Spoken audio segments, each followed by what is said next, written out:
गए बच्चों? कैसे आप सब लोग? पिछले क्लास में मैं गाने वाली चिड़िया के अभिव्यक्ति सृजनात्मकता के तीनों प्रश्न पूरा कर लिए। आज हम सारांश देखने जा रहे हैं। गाने वाली चिड़िया पाठ का सारांश अपने शब्दों में लिखिए। तो गाने वाली चिड़िया का सारांश आप लोग जानते हैं, फिर भी एक बार समझाना चाहती हूँ। ये एक राजा रहता था, वह बहुत ही सुंदर महल में रहता था। उसके पास ही एक जंगल था, उसमें एक गाने वाली चिड़िया रहती थी। वह अपनी मीठे मीठे गाना सुनाती थी। राजा ने इसे गाने वाली चिड़िया के से कभी नहीं देखा था। राजा ने अपनी यात्रियों के द्वारा लिखे गए यात्रा वर्णन पढ़ने से उन्हें पता चला कि उनके पास वाले महल के पास वाले जंगल में एक गाने वाली चिड़िया रहती थी।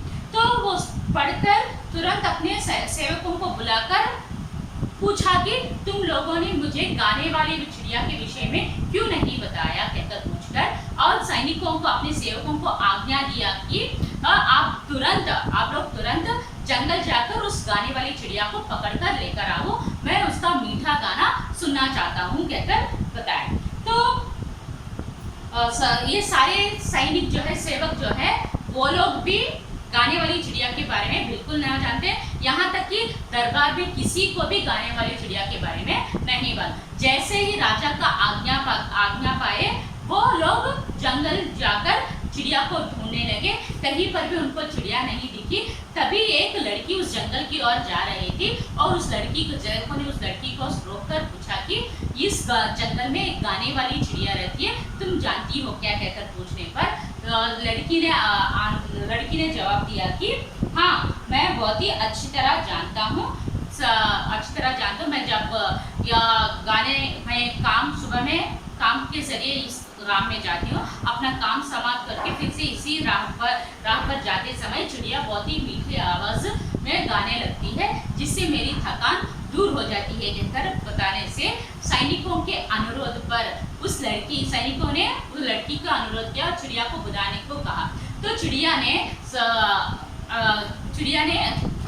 लड़की ने चिड़िया को बुलाया और कहा कि हमारे राजा तुम्हारी गाना सुनना चाहते हैं, क्या हमारे राजा को तेरा गाना सुनाओगी, कहकर प्रश्न किया। तब तुरंत चिड़िया ने जवाब दिया कि मेरा गाना तो इस जंगलों में और खेतों में काम करने वालों के लिए अच्छा लगता है, फिर भी आपके राजा सुनना चाहते हैं तो मैं जरूर मेरा गाना सुनाऊंगी, कहकर बताया। तो दूसरे दिन दरबार लगा था, पूरे लोग, वहाँ पर लड़की भी उपस्थित थी, सभी लोग चिड़िया की इंतजार कर रहे थे। तभी उड़ती हुई चिड़िया आई और अपनी मधुर आवाज में गाने लगी। तो मधुर आवाज में गाते हुए सारे लोग मुग्ध हो गए, उसे गाना सुनकर मुग्ध हो गए। राजा के आंखें में तो खुशी के आंसू बहने लगे और चिड़िया को बुलाकर कहा कि क्या कि उसमें मेरे पास ही रहो, तुम जो चाहे मैं पूरा करूंगा, कहकर बोलने पर चिड़िया जो राजा के द्वारा किया गया बातें को सुनकर मैं जरूर आपके पास ही रहूंगी महाराजा, क्योंकि मैं तुम्हारे आंखों में खुशी के जो आंसू देखे हैं, कहकर बताई। तो वहां पर रहने के लिए सहमत हो गई। तो राजा ने चिड़िया के लिए एक सोने का पिंजरा बनवाया, जिस किसी चीज का भी इच्छा करती वो तुरंत पूरा कर देता था। तो एक दिन जो है चिड़िया को खेतों में काम करने वाले किसान याद आए, तो वो तुरंत महल छोड़कर जंगल की ओर चली गई। तो जब राजा चिड़िया को देखना चाहकर पिंजरे के पास गए तो वहां पर चिड़िया नहीं थी। चिड़िया ना होने से वो बहुत दुखित हो गए और अस्वस्थ हो गए। सारी प्रजा माने सारे लोग चिंतित हो रहे कि हमारे राजा को कैसे बचा लें। तभी राजा ने कुछ दिनों के बाद राजा ने बहुत ही कमजोर आवाज में कहा कि मुझे चिड़िया का गाना सुनना है, संगीत के। तो सभी लोग बहुत ही चिंतित हो रहे हैं, माने यहाँ पर चिड़िया के लिए चिड़िया तो नहीं रही, हम कैसे सुनाएंगे, कहकर सोच ही रहे थे। तभी एक तरफ से एक मीठा आवाज गूंजने लगा। तो तुरंत सभी लोग उस तरफ देखा तो वह गाने वाली चिड़िया गाना गाते हुए आ रही।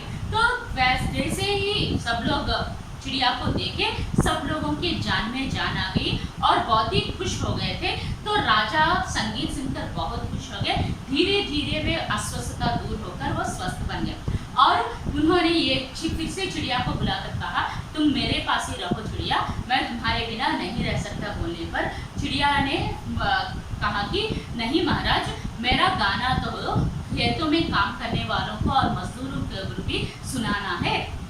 आप मेरा गाना सुनना चाहते, इसीलिए मैं हर दिन आपके पास आऊंगी और मेरा मीठा गाना आपको सुनाऊंगी, लेकिन आप मुझे यहीं पर रहो कहकर, जोर मत दो कहकर बताने पर राजा की चिड़िया की बातों जो है राजा पर बहुत ही प्रभाव दिखाए और कहा कि तुम महान हो चिड़िया, तुम बहुत ही महान हो चिड़िया, तुम बहुत ही महान हो चिड़िया। तू केवल अपने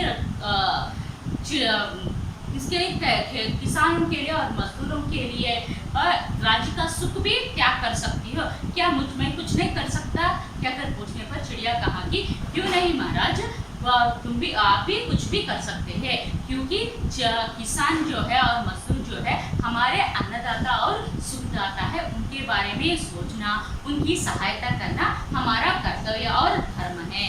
और कहा और पशु पक्षियों को भी रक्षा करना भी हमारा कर्तव्य, हमारा धर्म है कहकर बताया। అర్థమైందమ్మా? ఒక రాజు ఉండేవాడమ్మా, ఆ రాజు చాలా అందమైన మహల్లో ఉండేవాడు. తనకు ఆ అందమైన మహల్ చూసి చాలా గర్వంగా ఉండేది. సో చాలా మంది యాత్రికులు ఆ మహల్ని చూడడానికి వస్తూ ఉండేవాడు. అందరూ కూడా వాళ్ళు చూసి వెళ్ళిన తర్వాత వాళ్ళ యాత్రావర్ణాన్ని రాసుకుంటూ ఉండేవాడు. సో ఒకరోజు వాళ్ళు ప్రతి ఒక్కరు కూడా యాత్రావర్ణం రాసేటప్పుడు ఆ మహల్ యొక్క అందముతో పాటు ఆ పక్కనున్న అడవిలో ఒక పాట పాడే పక్షి గురించి కూడా రాస్తూ ఉండేవారు. సో ఒకరోజు రాజుగారు ఆ యాత్రావర్ణాన్ని చదవాలని అనుకున్నారు. సో ఆ యాత్రావర్ణం చదివిన తర్వాత ఆయనకి ఏం తెలిసిందంటే, ఆయన మహల్ పక్కనున్న అడవిలో ఒక పాట పాడే పక్షి ఉంది, చాలా అందమైన వాయిస్లో పాడుతుంది అన్న విషయాన్ని ఆయన తెలుసుకున్నారు. తెలుసుకొని వెంటనే ఆయన సేవకులకు పిలిచి చెప్పాడు, ఏమని, నువ్వు వెళ్ళి వెంటనే నాకెందుకు చెప్పలేదు, ఈ గానేవల్లి చిడియా ఉంటుందని నాకు ఎందుకు చెప్పలేదు, మీరు వెంటనే వెళ్ళి ఆ అడవిలో ఆ పక్షిని పట్టుకొని తీసుకొని రండి అని చెప్పాడు. చెప్తే వీళ్ళందరూ కూడా అక్కడ ఆ సేవకుడు కూడా గానేవల్లి చిడియా గురించి తెలియదు, ఇంకా ఆ దర్బార్లో ఎవరికి కూడా గానేవల్లి చిడియా గురించి తెలియదు. సో వాళ్ళందరూ కూడా ఎప్పుడైతే రాజా ఆజ్ఞ ఇచ్చాడో ఈ సేవకులందరూ కూడా కలిసి వెళ్తారు. వెళ్ళి ఆ అడవిలో ఉన్న పక్షిని బతకడానికి వెళ్తారు. ఎక్కడా కనిపించదు. సో ఒక అమ్మాయి కనిపిస్తుంది. ఆ అమ్మాయిని అడిగితే ఆ అమ్మాయి ఏం చెప్తుందంటే, అవును మాకు తెలుసు, నేను ఉదయాన్నే పనికి ఈ వేలోనే వెళ్తాను, మళ్ళీ సాయంత్రం పూట మళ్ళీ తిరిగి ఇదే వేలో వెళ్తాను, అప్పుడు నాకు ఈ గానేవల్లి చిడియా చాలా అందమైన వాయిస్తో పాడుతూ ఉంటుంది. సో అందుకని దానివల్ల ఆ పాట వినడం వల్ల నా పని చేసి ఏదైతే అలసట ఉందో అలసట మొత్తం తీరిపోతుంది అని. సో ఇప్పుడు సేవకులు రాజుగారు చెప్పిన విషయాన్ని ఆ అమ్మాయితో చెప్తే, ఆ అమ్మాయి వాళ్ళ సేవకుల యొక్క ప్రార్థన మేరకు ఆ పక్షిని పిలుస్తుంది. పక్షిని పిలిచి, మేరీ ప్యారీ చిడియా, నా ముద్దుల చిడియా, నువ్వు నీ పాటని మా రాజా వినాలనుకుంటా, వాళ్ళకు కూడా వినిపిస్తావా అని ఆ అమ్మాయి ఏమో పక్షిని అడుగుతుంది. సో అప్పుడు పక్షి ఏం చెప్తుందంటే, నా పాట ఈ అడవుల్లో ఇంకా పంట పొలాల్లోనే బాగుంటుంది, అయినప్పటికీ మీ రాజా వినాలనుకుంటున్నారు కాబట్టి కంపల్సరీగా వినిపిస్తాను అని చెప్పి చెప్తుంది. ఆ నెక్స్ట్ డే దర్బార్ పెడతారు.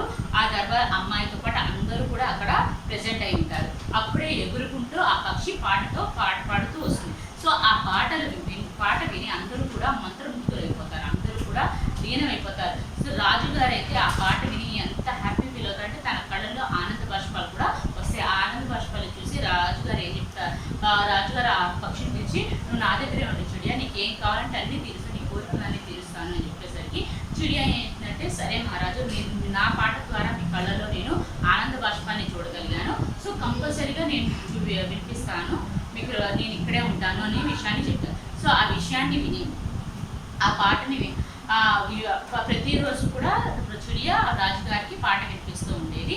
రాజుగారు చిడియా కోసం బంగారు పంజరాన్ని కూడా కట్టిస్తారు. సో ఒకరోజు ఆ పంజరంలో ఉంటూనే ఉండేది. ఒకరోజు ఆ పక్షికి పంట పొలాల్లో పనిచేసే రైతులు ఇంకా లేబర్స్ గుర్తొస్తారు. సో వాళ్ళని కలవటానికి మహల్ని వదిలి వెళ్ళిపోతుంది. సో ఒకరోజు అప్పుడే రాజుగారు పక్షిని చూడడానికి పింజరా దగ్గరికి వెళ్ళేసరికి పక్షి పనపడేసరికి ఆయన చాలా బాధపడతారు. నెమ్మదిగా ఆ పక్షి మీద బెంగ పెట్టుకొని ఆయన అస్వస్థకు గురి అవుతారు, ఆయన హెల్త్ పాడవుతుంది. సో ప్రజలందరూ కూడా బాధపడుతుంటారు, మన రాజుగారికి ఎందుకు ఇలా అయిపోయారు, ఆయన ఎలా బాగు చేయాలి చింతిస్తూ ఉంటారు, బాధపడుతూ ఉంటారు. సో ఒకరోజు రాజుగారు చాలా బలహీనమైన వాయిస్తో సంగీత్ సంగీత్ అని అడుగుతూ ఉంటారు. సో అలా నాకు చిడియా యొక్క పాట కావాలి అని అనేసరికి వాళ్ళందరూ కూడా ఏం చేయాలి, ఇప్పుడు రాజుగారు అయితే పాట అడుగుతున్నారు కానీ ఇక్కడ పక్షి లేదు, ఏం చేయాలి అని ఆలోచిస్తూ ఉండగానే పక్షి ఏమో ఎగురుకుంటూ తన తీయనైన వాయిస్లో పాడడం స్టార్ట్ చేస్తుంది. సో ఎక్కువైపు నుంచి వాయిస్ వస్తున్నా అందరూ కూడా అటువైపు దృష్టి పెట్టి చూసేసరికి ఆ పక్షి పాట పాడడం స్టార్ట్ చేసి వాళ్ళందరూ కూడా ప్రాణం లేచి వచ్చినంత పని అవుతుంది. ఎందుకంటే రాజుగారు అడిగిన వెంటనే జరగకపోతే ఆయన ఇంకా ఫీల్ అవుతారు అని బాధపడుతూ ఉండగా పక్షి రావడం అనేది వాళ్ళందరూ కూడా ప్రాణం లేచి వచ్చినట్టుగా అయిపోతుంది. ప్రజలందరూ నెమ్మదిగా తను ప్రతిరోజు పాట పాడటం వల్ల తన అస్వస్థత నుండి తను రికవర్ అవుతూ వచ్చారు. ఒకరోజు కంప్లీట్గా పర్ఫెక్ట్ అయిపోయారు. అప్పుడు మళ్ళీ రాజుగారు చిడియాని పిలిచి, నువ్వు నా దగ్గరే ఉండి చిడియా, నువ్వు లేకపోతే నేను బ్రతకలేను, నువ్వేం కావాలంటే నేను చేస్తాను అని తన్ని రిక్వెస్ట్ చేస్తుంటే అప్పుడు చిడియా ఏం చెప్తుందంటే, లేదు మహారాజా, నా పాట మీ ఒక్కరికే కాదు, అడవిలో పనిచేసే వాళ్ళకి ఇంకా పొలంలో పనిచేసే వాళ్ళకి చాలా అవసరము. నేను రోజు మీ దగ్గరకు వస్తాను, నా పాట వినిపిస్తాను, కానీ ఇక్కడే ఉండదని నా మీద ప్రెషర్ పెట్టద్దు అని చెప్పేసరికి చిడియా యొక్క మాటలు రాజు మీద చాలా ప్రభావం చూపిస్తాయి. సో ఆయన ఏం చెప్తారు, చాలా ప్రభావం చూపించి అప్పుడు ఆయన ఏమంటారంటే, ఎంత నువ్వు గొప్పదానివి చిడియా, నువ్వు వాళ్ళ కోసము అంటే రైతుల కోసము లేబర్స్ కోసము నీ రాజ్యసుఖాన్ని కూడా త్యాగం చేయగలిగావు, నేనేమి చేయలేనా అని అడిగేసరికి చిడియా ఏంటంటే, ఎందుకు చేయలేరు అంటే మీరు కూడా ఏమైనా చేయొచ్చు, రైతులకి లేబర్స్కి మనం హెల్ప్ చేయాలి, ఎందుకంటే వాళ్ళు మనకి సుఖాతలు అన్నదాతలు కాబట్టి వాళ్ళని జాగ్రత్తగా చూసుకోవాల్సిన బాధ్యత మన మీద ఉంది అని చెప్తుంది చిడియా. ఇంకా పశు పక్షులను కూడా రక్షించుకోవడం కూడా మన ధర్మము అని కూడా చెప్పడం జరిగింది. ఓకే అమ్మా, అర్థమైందా? ఇది స్టోరీ. नेक्स्ट, गाने वाली चिड़िया के पाठ का कोई अनुच्छेद संवाद के रूप में लिखिए. సో ఇక్కడ కహాని విధాని చేంజ్ చేయడం, కహానీని ఎందులో చేంజ్ చేయాలి, సంవాద్ అంటే వార్తాలాపం అంటే కాన్వర్సేషన్లో చేంజ్ చేయాలి. చూడండి ఇక్కడ राजा सैनिकों से मैंने सुन लिया कि इस जंगल में एक गाने वाली चिड़िया है और यहाँ लाइए मेरे पास.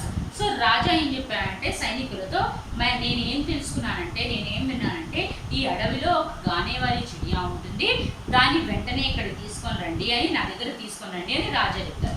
దానికి సైనికులు ఏమని చెప్తే, ఆజ్ఞ మహారాజ్ అంటే మీ ఆజ్ఞని మేము శిరసావహిస్తాము అని చెప్పి సైనిక్ జంగల్ చలే జాతే. ఈ సైనికులందరూ కూడా ఎవరిని వెతకడానికి వెళ్తారు, చిడియాని వెతకడానికి వెళ్తారు. ఉన్హే కభీ భీ గానే వాली చిడియా దిఖాయి नहीं दिया, వారికి ఎక్కడా కూడా ఆ గానే వాली చిడియా అనేది కనిపించలేదు. ఉన్హే ఏక్ లड़की దిఖాయి दी, వాళ్ళకి ఎవరు కనిపించారు, ఒక అమ్మాయి కనిపిస్తుంది. నెక్స్ట్ సైనిక్ యొక్క కాన్వర్సేషన్ వినండి. క్యూ లड़की तुझे గానే వాली చిడియా మాలూమ్ హై, ఆ సైనికులు అమ్మాయిని ఏమడుగుతారు, ఏ అమ్మాయి నీకు గానే వాली చిడియా గురించి తెలుసా, పాట పాడే పక్షి గురించి తెలుసా అని అడిగారు. అప్పుడు లड़की ఏం చెప్పింది, హా మాలూమ్ హై, వో మీఠీ ఆవాజ్ మే గాతీ హై, నాకు తెలుసు, తను చాలా తీయనైన వాయిస్తో పాటలు పాడుతుంది అని చెప్పారు. సైనిక్, हमारे राजा उसका गाना सुनना चाहते हैं, क्या तुम उसे बुला सकती हो. మా రాజుగారు, సైనికులు మళ్ళీ ఆ అమ్మాయి మాటలు విన్న సైనికులు ఏం చెప్తారు, మా రాజా ఆ పాట పాడే పక్షి యొక్క పాటని వినాలనుకుంటున్నారు, నువ్వు ఆ పక్షిని పిలవగలవా అని అడుగుతున్నారు. అప్పుడు లड़की ఏం చెప్తుందంటే, అచ్చా అభీ బులాతీ హూ, ओ मीठा मीठा गाने वाली चिड़िया एक बार आओ, कहीं से चिड़िया आ जाती है. సో అప్పుడు ఆ లड़की ఏం పిలుస్తుందంటే, అభి బులాతీ అని చెప్పారు, ఇప్పుడే పిలుస్తానని చెప్పి, ఓ మీఠా మీఠా అంటే చాలా తీయనైన వాయిస్తే పాట పాడే పక్షి, ఒకసారి రా అని అంటారు. అనేసరికి ఎక్కడి నుంచో ఆ పక్షి వస్తుంది. చిడియా, క్యా లड़की तुमने मुझे क्यों बुलाया, క్యా లड़की तुमने मुझे, అప్పుడు చిడియా అయితే, ఏ అమ్మాయి నువ్వు నన్ను ఎందుకు పిలిచావు అని చిడియా అంటుంది. లड़की, हमारे राजा तुम्हारा गाना सुनना चाहते थे. అప్పుడు అమ్మాయి ఏం చెప్తుందంటే, మా రాజుగారు నీ పాటని వినాలనుకుంటున్నారు అని చెప్పింది. चिड़िया, मेरा संगीत तो हरे भरे खेतों में जंगलों में अच्छा लगता है, फिर भी मैं राजा को सुनाऊंगी. राज्यसभा में दरबार लगा हुआ था, लड़की के साथ सब उपस्थित थे, चिड़िया मीठी आवाज में गाती है. సో అప్పుడు చిడియా ఏం చెప్తుందంటే, నా సంగీతము, నా పాట ఈ గ్రీనరీగా ఉన్న పంట పొలాల్లో బాగుంటుంది. అయినప్పటికీ కూడా నా పాట నేను రాజుగారికి వినిపిస్తాను. రాజు దర్బార్ అనేది పెట్టడం జరుగుతుంది. అక్కడ అమ్మాయితో పాటు అందరూ కూడా రాజు దర్బార్లో ఉన్న ప్రజలు, మంత్రులు అందరూ కూడా, సైనికులు అందరూ కూడా ప్రెజెంట్ అవుతారు. చిడియా అప్పుడే చిడియా చాలా అందమైన వాయిస్తో, చాలా తీయనైన వాయిస్తో పాడుతుంది. రాజా ఆంఖోं से आंसुओं के साथ प्यारी चिड़िया तुम यहाँ मेरे पास ही रहो. అప్పుడు ఏం చెప్తుందంటే ప్యారీ చిడియా అంటే నా ముద్దుల చిడియా నువ్వు ఇక్కడే నా దగ్గరే ఉండు అని చెప్తాను. చిడియా అచ్చా रहूंगी, ఓకే ఇక్కడే ఉంటాను. कुछ दिन के बाद चिड़िया किसानों की याद आकर चली जाती है. అక్కడే ఉంటానని చెప్పి కొన్ని రోజులు ఉండి ఆ తర్వాత తనకి సైనికులు రైతులు గుర్తొచ్చి, లేబర్స్ గుర్తొచ్చి తన మహల్ని వదిలి వెళ్ళిపోతుంది. राजा सैनिकों को मुझे गाना गाना चाहिए, चिड़िया का गाना चाहिए. राजा की तबीयत खराब हो जाती है. ఎప్పుడైతే ఇది మహల్ని వదిలేసి పక్షి వెళ్ళిపోయిందో తన హెల్త్ పాడైపోయి, రాజుగారి హెల్త్ పాడైపోయి తను ఒకరోజు నాకు పాట కావాలి, చిడియా యొక్క పాట కావాలి అని చాలా బలహీన వాయిస్తో చెప్తారు. కిసానోं के द्वारा चिड़िया यहाँ बात सुनकर राज दरबार आती है. రైతుల ద్వారా రాజుగారి హెల్త్ పాడైందన్న విషయాన్ని తెలుసుకొని చిడియా మళ్ళీ దర్బార్కి వచ్చి తన తీయనైన వాయిస్తో పాట మొదలు పెడుతుంది. రాజా మంత్రముగ్ధ हो जाते हैं. మళ్ళీ పాట వినేసరికి రాజా మంత్రముగ్ధులు అయిపోతారు. మళ్ళీ ఏం చెప్తారంటే నువ్వు ఎక్కడే ఉండొద్దు, ఇక్కడే ఉండి ఎక్కడికి వెళ్ళొద్దు అని రాజుగారు అడిగేసరికి చిడియా ఏం చెప్తుందంటే राजा मैं यहाँ सब सुख पाती रही तो वहाँ किसानों और मजदूरों को गीत कौन सुनाता है. నేను ఇక్కడ రాజభోగాన్ని అనుభవిస్తే అక్కడ పంట పొలాల్లో రైతులకి ఇంకా లేబర్స్కి ఎవరు నా పాటను వినిపిస్తారు? ఆ పాట వల్లే వాళ్ళ అలసటని తీరుతుంది. क्या राजा बहुत अच्छा उनके बारे में भी सोचना है. చాలా మంచి విషయము. మనం వాళ్ళ గురించి కూడా ఆలోచించుకోవాలి, వాళ్ళ సుఖాన్ని గురించి కూడా ఆలోచించాలి. అప్పుడు చిడియా ఏంటంటే हाँ महाराज वे हमारे सुखदाता और अन्नदाता है, इसलिए उनके बारे में भी सोचना जरूरी है. అవును మహారాజా, వాళ్ళు మన సుఖదాతలు, అన్నదాతలు కాబట్టి వాళ్ళ గురించి ఆలోచించడం అనేది చాలా కంపల్సరీ. రాజా బహుత్ అచ్చా చాలా మంచిది అని చెప్పారు. సో ఇక్కడ మనం ఈ కహాని అన్న పాటని మనం కాన్వర్సేషన్లో చేంజ్ చేసాం. ఓకేనా? నెక్స్ట్, गीत और संगीत हमारे जीवन में बड़ा महत्व है, इस पर अपने विचार बताइए. గీత్ और సంగీత్, మ్యూజిక్ ఇంకా పాటలు ఇంకా సంగీత్, మ్యూజిక్ అనేది మన జీవితంలో చాలా గొప్ప రోల్ని ప్లే చేస్తాయి. సో దీని పట్ల మీ ఆలోచన చెప్పండి. గీత్ और संगीत हमारे जीवन में बड़ा महत्व है.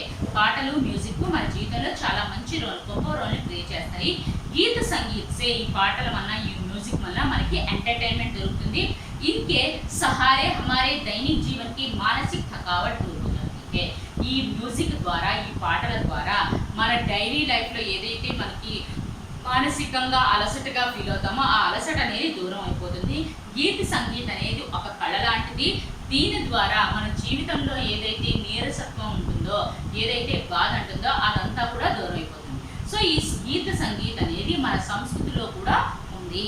సో గీత్ సంగీత్ కే ద్వారా మనం గీత పాటల్ని, మ్యూజిక్ వినడం వల్ల మన జీవితంలో ఫ్రెష్నెస్ అనేది వస్తుంది. సో ఇన్కే ద్వారా, వాటి ద్వారా మనం మన సమయాన్ని కూడా సదుపయోగం చేసుకోవాలి. ఇన్కే ద్వారా हमारी సృజనాత్మక శక్తి का विकास होता है. దీని ద్వారా మన సృజనాత్మక శక్తి కూడా పెరుగుతుంది.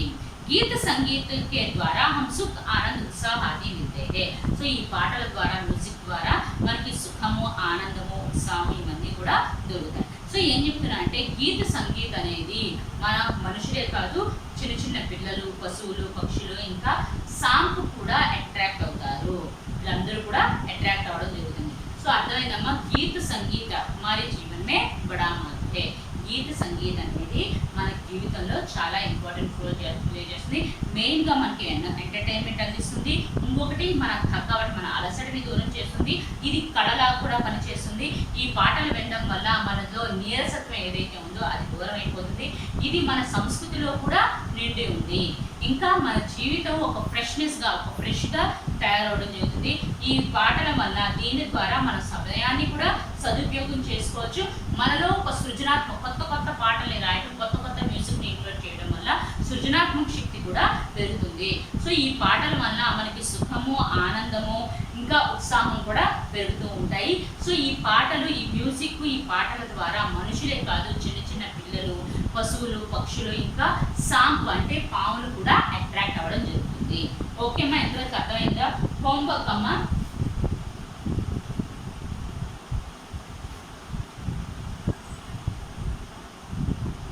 लर्न लेसन नंबर 2 गाने वाली चिड़िया लो अभिव्यक्ति सृजनात्मकता.